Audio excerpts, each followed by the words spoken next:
Alright,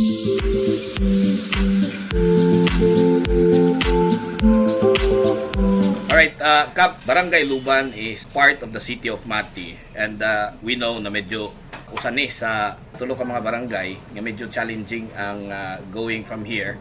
Muni karon ang ginapaning kamutan sa province of Davao Oriental nga madayon gyud ang atong connector road. Now for the benefit, Kap, sa atong mga nagtan-aw karon, unsa ba ang naa sa Barangay Luban? Kumusta ba ang katawhan atong constituents karon sa Barangay Luban? Ako mapasalamaton ni ani na higayon. Una, kining ato ang ginatawag og Laluka, Langka, Luban, Kabuaya, we are part in Mati City. But of course, kung moari ta sa barangay, moagi ta og duha ka municipality. Ang municipality of San Isidro and municipality of Governor Generoso. So far sa karon, okay naman ang ato ang karsada. Then hopefully isa man na sa nasulod sa agenda sa ato ang halangdo na Governor Nelson Boy Dayang Hirang na ang pagpatuman or diri na ta moagi pohon from Laluka, diri na ta moagi sa Macambol going sa Mati City. So sa amo apod na taga barangay, so mapadali na pod ang amo ang travel ni ana kay nasayod man ta na we are from Mati City. Paingon ta sa to ang barangay moagi pagyud ta og 3 ka oras bago ta makaabot diri sa amo ang barangay. Dili tanan nasayod, Kap, nga 30 day kadaghan ang pwedeng manhian, no, sa atong turismo. Ito nga atong mga bisita sa Barangay Luban na doon na di ay mga waterfalls dire natay overlooking views and ang atong shorelines po promising po kayo, Kaplin. Ay yes, oo. So kung makita ninyo, here in Barangay Luban, natay Libtong Island. So natay Bat Sanctuary din ha, natay Golden Fox, katuganing mga dagko na kabog. Din diri pud nato makita ang nagkalain-lain nakataas sa ato ang mga falls. Daghan tay klaseng falls diri. Ado na tong ginatawag nato na Curtain Falls, which is kining ginagamit namo dili na water gikan gid ni siya dito sa taas. So dili kalayuan gikan diri sa karsada. Siguro nasa mga 15 to 20 minutes maabot na nato na. Din ado na tay beach line diri, which is ado na tay Fables and anaapod tay white sand. Pag-abot sa ato ang beach. Dagan tay mga talan-awon diri na makita here in Barangay Luban. Ang source diri sa amoa is kini lang yung sa dagat. So ang nahitabo man gud diri sa barangay, which is Laluka, 6 months linaw, 6 months balod. So ang panginabuhian sa mga tao, dagat ug ang bukid. So may nalang gyud pod kay pag maglinaw dili pod ingon na kulang-kulangon ta sa isda, gumikan sari-saring isda, buhong kaayo ta pag-abot sa ingana. Pila ba ang atong total population na Total population nato is 1,700. Ado na tayo registered voters 1 to plus here in barangay.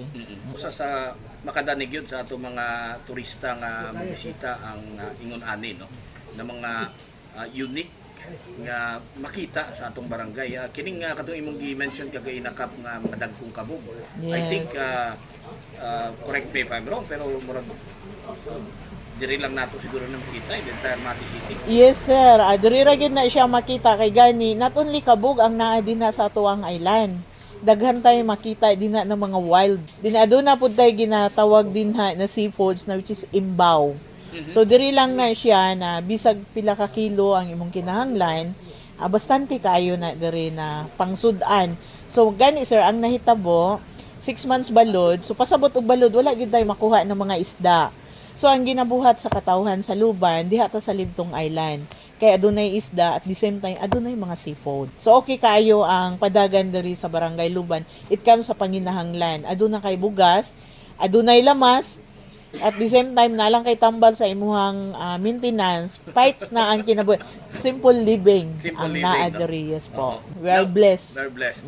Isa sa kuan, Kap, gusto karon nato mahibawlan para masayod ang atong mga gatan-aw nga posible, no, nga i-appeal nila sa ilang itinerary ang pagbisita sa Barangay Luban, ang amenities nga ma-offer sa atong barangay. Kumusta na ba tayo mga health clinics diri, kining atong power supply consistent ba?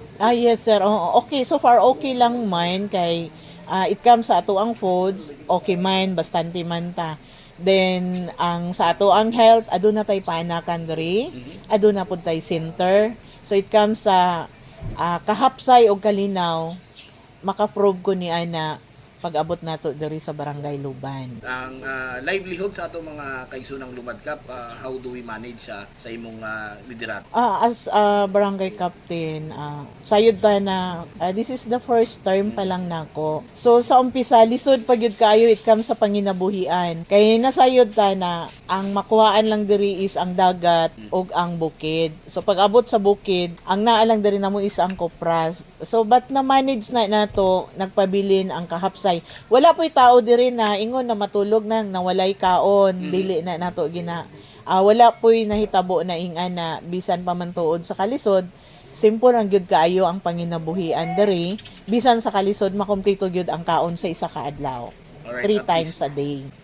Unsa ba kap ang uban pa nato nga pwede nga masuruyan sa atong mga turista aside sa atong kining atong mga sikat na no atong mga iladog yun nga mga tourist destination tong falls katong dunay mga kabog ug katong atong island. So, gina-exercise pud namo diri sa barangay ang ato ang ginatawag na IP.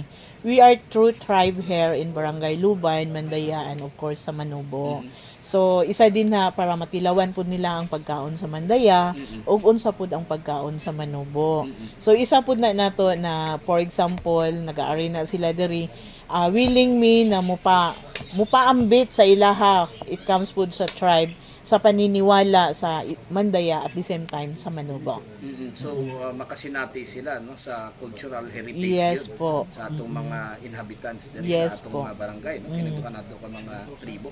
Kumusta ka ang atong buwan usa sa ginatan-aw gyud kini atong peace and order sa barangay kumusta ang kahapsay kalinaw sa Barangay Luban? Ang kahapsay, napod tayo anay gina-detain diri sa ato ang halangdon na Mayor Mayo Almario, kanang ginatawag natong tourist police. So far, mapasalamaton po mi kang Deputy Sir Ismael sa rason na adlaw o gabi adunay naga-duty diri na pulis, nagarubing na sila. So ang hapsay og kalinaw nagapabilin sa Barangay Luban. Lalo na ang peace and order diri is my brother kagawad. So far wala pa ko ka-encounter og kasamok sa Barangay Luban. Okay kaayo ang dagan diri it comes sa peace and order. Ready na ba ang Barangay Luban nga mo cater og daghang turista? Kompleto ba ta? Daghan ba mga resorts, amenities nga pwede nila mapuy-an kung pananglitan mo padulong sila diri camp? So far sir, ang nahitabo diri here in Barangay Luban, isa ra gyud ka ang ginatawag nato og resort diri na mo-accommodate pero not totally na daghan siya ma-accommodate kay nasayod pa man ta na ang shoreline, ang beach line nato diri is very virgin pa gyud. Wala pa ingon na nakasulod. So og nakita gani nato wala ko nagdahom na pag nay mo ari diri magbisita diri gyud na sila magpaabot sa atoa. Og nasayod ka unsa lang ka simplis ang ato ang nahimutangan diri kumbaga aduna tay falls, aduna tay dagat ug aduna pud tay kaning ginatawag nato na BB swimming pool kumbaga. So dili it comes niya na sir murag dili kaayo ko kapanghambog na ingana ang basta ang nasa Barangay Luban is very simple lang gyud ug gusto tang mag-relieve sa ato ang stress, pwede ta diri sa Barangay Luban. Kay ang naa diri honi sa langgam ug ang presko na hangin, presko na isda ug ang the same time pagkaon ug ang kahapsay og kalinaw Get ana the diri best sa of barangay. nature diri Cap no. Yes po. Pero haven ni siya sa katong mga backpackers nga mga tourists. Yes. Pwede ra gid kay sila mag-set up og tent, Yes. buyan. Bakante kaya tong baybay, kabaybayunan. Okay ra kaayo. Walay problema. Alright, you mentioned gay na ka pa usa sa kuan no, in every alternate sa cycle every 6 months panagat dito sa bukid ang Yes. panginabuhian sa atong mga residente diri sa Barangay Luban no. Yes po. Pero sufficiente kap ang alternative, ang transition gikan sa fishery dito sa farming na po. Ang nahitabo man gud ni ana sir sa 6 months karon pa lang daan kay linaw man. So pasabot daghay ka ng isda. Naga-save na sila sa ilahang income. Kay nasayod sila pag abot sa balod, pag abot sa tingbalod dagat na pud sila. Yes. Aduna naman pud day ginatawag na kakuprasan or kalubihan. So mangupras na pud na sila. So far ang mga tao Dili gyud kanang makita nato sir na tama lang na makaeskwela, makakaon sa isa ka adlaw, mapalit ang needs, pero dili gyud ingon na kung taas ang imuhang kagustuhan, matuman na nimo kung diri ka sa luban. Tama-tama lang na lang sa tama-tama ang panginabuhi diri. Kay mapasalamaton na lang pod mi sir kay ang ato ang eskwelahan diri is aduna na tay grade 12. So which is sa una grade 6 lang gyud kutob. So aduna na dakong kalahian na imbes na ni graduate o grade 6 ang uban dili na makapa-eskwela sa City of Mati or sa Governor Generoso. But we are lucky as a barangay captain sa rason na nanata sa mga 80% na naedukar na ang mga kabatan-unan diri sa ato ang barangay. Yes. And one notable trait sa imong barangay ka, Barangay Luban, pag-abot namo diri, is ang kalimpyo sa atong barangay, no? And ang shoreline na makita gyud nato na well protected ang atong environment sa inyong locality. Yes, Is this a priority Kap of your leadership? Yes, sir. As a barangay captain, unang-una, mo gyud ang ginatanaw. Lahi pod, sir, ang padagan it comes sa babae. Kaya ang babae very meticulous gyud pag abot niya na butang o gani nakita nato na bisan ka ng mga palwa na naa sa karsada, ginasugo gyud dayon nako na unya diri sa amo sir is kusog baya gyud ang hangin. Yes. No.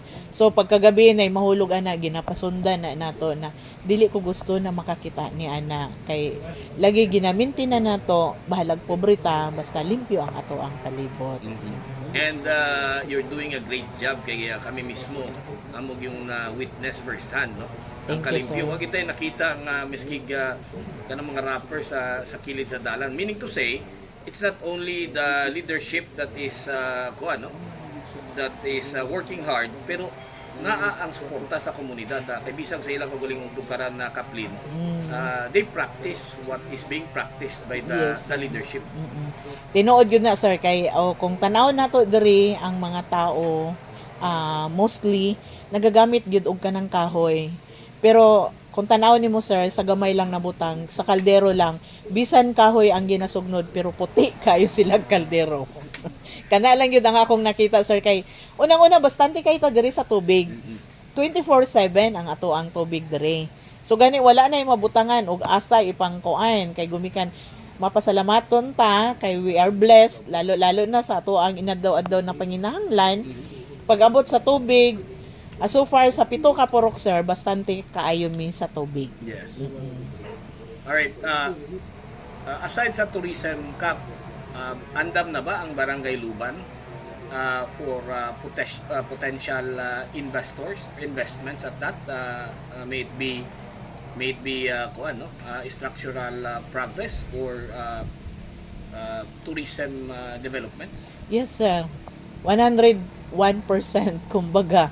So malipay ta pag abot sa ingana kay unang-una at least man lang pod masuroy nila na sa kasulok-sulukan sa Mati City adunay barangay na kinahanglan pa nilang maarian, matanaw og unsay anindot sa gihatag sa ato sa Ginoo. It comes sa ato ang area, sa ato ang shoreline, sa ato ang island og makapasalig pod ta na ang pag-cater, ang pagdala ug ang pagdumala sa katawhan sa Barangay Luban makaprove ta na maayok pod kaayo para ni ana. Alright, Kap, last two questions siguro Kap before I get your message.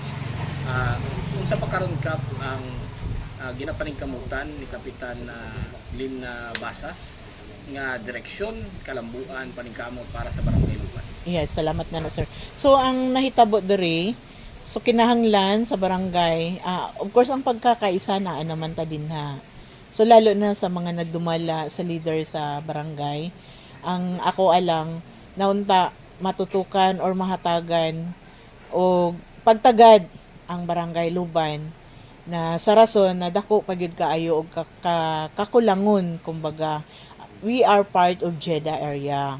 So lisod kaayo sa isa ka ginikanan na adunay mulo ang imuhang anak apan dili nimo mahatag kanang kumbaga sa bagay sir before and karon dako ra gyud pud kaayo og kalahian siguro ginaampo namo o ginapaningkamutan namo na pag-abot sa panahon hinay-hinay lang namo na matungkad o ginahinay na namo maabot ang kagustuhan namo sa padagan dinhi sa ato ang barangay.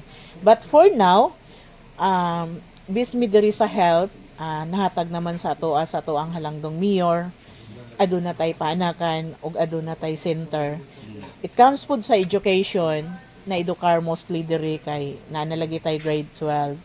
Pero hopefully sa kalinaw ug kahapsay anaan naman po diri. So sa ako murag okay na ko sir na kanang basta ang tanan lang adunay kahapsay ug kalinaw ug especially walay gipang bati na mga sakit ang mga katawhan, okay na kaayo ko pag-abot sa ingana. And I understand before you became the punong barangay, Yes po. You were the IP chieftain, no? Yes po. For 6 years. How is that experience helping you to govern, lead the entire barangay Luban from the transition of being the IP chieftain and now the punong barangay? Una sir, siguro nag-a-adjust pa ta kay sa rason na as a chieftain, si IP gihapon ang imuhang i-manage ni ana. So pag abot na pud karon sa barangay, dili man gud tanan nato mahatag. Pero ang ginikanan sa barangay Luban naningkamot na unta masustain nato, mahatag nato ug unsa pay angayan para sa ilaha. But aminado ta na walay perpekto pag abot sa ingana. Pero just assure na isip barangay captain naningkamot ko na kung unsay dapat natong buhaton diri sa ato ang barangay o gani nakita nato ang kalahian before og sa karon kay kung tan-awon nato it comes sa era dili gyud tani ana makasalig kay pipila lamang o gusto lang pud nako ipaabot na kung mga tungdanan ka especially here in Barangay Luban nasayod ta og pila lang ang ato ang madawat lalo na sa barangay captain. The incentives is, ang sweldo diri is 6,200 only. Pero wala nato na ginatan-aw na ingana. Kay isara na nato katubil sa ato ang raptor, kumbaga. So ang ato diri ang pagtabang sa katawhan na unta sa henerasyon sa karon na matagamtaman nila ug unsa ang natagamtaman or unsa ang naabot sa uban barangay. So we are not behind among them kay sa rason sa una pa behind man gyud kaayo ang Luban, but karon makig-contest na ang Luban. So nalipay ko ni ana sa ako ang padagan sir. If there's if there's a chance nga matagaan ang barangay Luban og kining top priority projects, unsa ba ang top 2 nato nga panginahanglan sa barangay Luban? Ang panginahanglanon sa barangay Luban sir is livelihood, at the same time ang kinigyud ako ang solar light. Kaysa solar light, kung makita nato ang nahatag lang namo din sa barangay official kinirang part diri sa Purok 5 namo which is barangay proper, but her other purok ngit-ngit pagyud kaayo siya especially diri sa ato ang ginatawag og Panumbayon. Pag-abot sa Welcome Barangay Luban, natay solar din na pero isa lang. Murag na prone siya sa accident. So kana ang ako ang top priority ang solar. Alright, Kap, ang imong mensahe pagpaabot sa imong suporta sa katawhan sa barangay Luban ug ang atong mensahe pa para sa maabot nga paninguha ni barangay Kapitan Linlin Basas diri sa barangay Luban. Okay. Ang ako lang ipaabot sa katawhan sa barangay Luban na magtinabangay ta ninyo. Og nasayod mo na ang pagpaningkamot sa ginikanan sa barangay Luban, ginadoble-doble na nato na kay dili man ta gusto na maulawan ang barangay. Nasayod mo ni ana kay every meeting nato ginapaabot ko na sa inyo ha. Nang hinaot ko na magsinuportahay ta ninyo, tinabangay ta ninyo, ipasanta bisa na nato og unsay naa dinha. But here in barangay Sir proof man yun kaayo na wala may kasamok. But nang hinaot ko na ang kahapsay, kalinaw, gugma, respeto ug suporta magpabilin para sa katawhan sa barangay Luban. Iban kita sa serbisyong kadayawan, Kap Basas, Barangay Luban.